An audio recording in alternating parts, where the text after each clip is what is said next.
اعوذ باللہ من الشیطان الرجیم بسم اللہ الرحمن الرحیم۔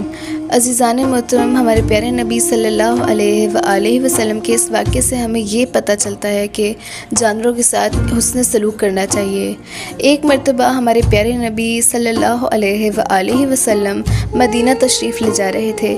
تو ایک اونٹ آپ صلی اللہ علیہ وآلہ وسلم کو دیکھ کر زار و قطع زور زور سے رونے لگا تو آپ صلی اللہ علیہ وآلہ وسلم اس کے قریب گئے، اسے محبت کی، اسے پیار کیا اور اس کو خاموش کروایا تو وہ آپ صلی اللہ علیہ وآلہ وسلم کی محبت سے خاموش ہو گیا۔ تو آپ نے اس سے فرمایا کہ تمہارا مالک کون ہے؟ تو ایک صحابی نے جواب دیا کہ اس کا مالک وہ ہے۔ تو آپ صلی اللہ علیہ وآلہ وسلم اس کے مالک کے پاس گئے اور اس کو سمجھایا کہ اپنے اونٹ پر یعنی اپنے جانور پر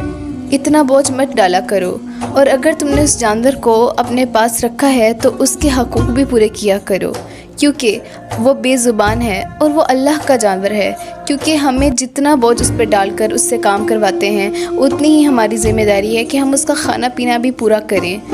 آپ صلی اللہ علیہ وآلہ وسلم نے اس شخص کو جب یہ سمجھانے کی نصیحت کی اور پھر جب آپ صلی اللہ علیہ وآلہ وسلم نے اس کے مالک کو اس اونٹ کا خیال رکھنے کی نصیحت دی تو سامنے والے صحابی نے آپ صلی اللہ علیہ وآلہ وسلم کی بات کو فوراً تسلیم کیا اور اس پر فوراً عمل کیا اور فرمایا کہ یا رسول اللہ، آپ بالکل درست فرما رہے ہیں، ہمیں جانوروں کے ساتھ حسن سلوک سے پیش آنا چاہیے۔ تو دوسرے والے شخص نے بھی آپ صلی اللہ علیہ وآلہ وسلم کی بات کو بالکل بھی نہ انکار کیا، بلکہ اس بات پر فوراً تسلیم کی کہ آپ صلی اللہ علیہ وآلہ وسلم بالکل صحیح فرما رہے ہیں۔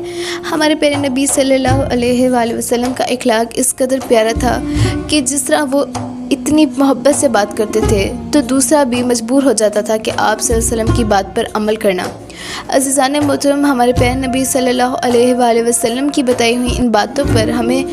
ضرور عمل کرنا چاہیے تاکہ روز آخرت ہمارے پیارے نبی ہماری شفاعت سب سے پہلے کروائیں، کیونکہ جنہوں نے آپ صلی اللہ علیہ وآلہ وسلم اور ان کی آل سے محبت کی، یا رسول اللہ صلی اللہ علیہ وآلہ وسلم فرماتے ہیں ایک حدیث میں کہ علی مجھ سے ہے، میں علی سے ہوں، حسن حسین مجھ سے ہیں، میں حسن حسین سے ہوں۔ کیونکہ جب آل محمد سے ہی ہم محبت نہیں کریں گے تو حضرت پاک صلی اللہ علیہ وسلم کی بھی شفاعت کی امید نہ رکھیں، کیونکہ رسول اللہ بھی کہہ رہے ہیں کہ جب تم میری آل سے محبت کرو گے تو میری محبت کی امید رکھنا، اور اگر میری آل سے ہی محبت نہیں کرو گے تو میری بھی محبت کی امید نہ رکھنا۔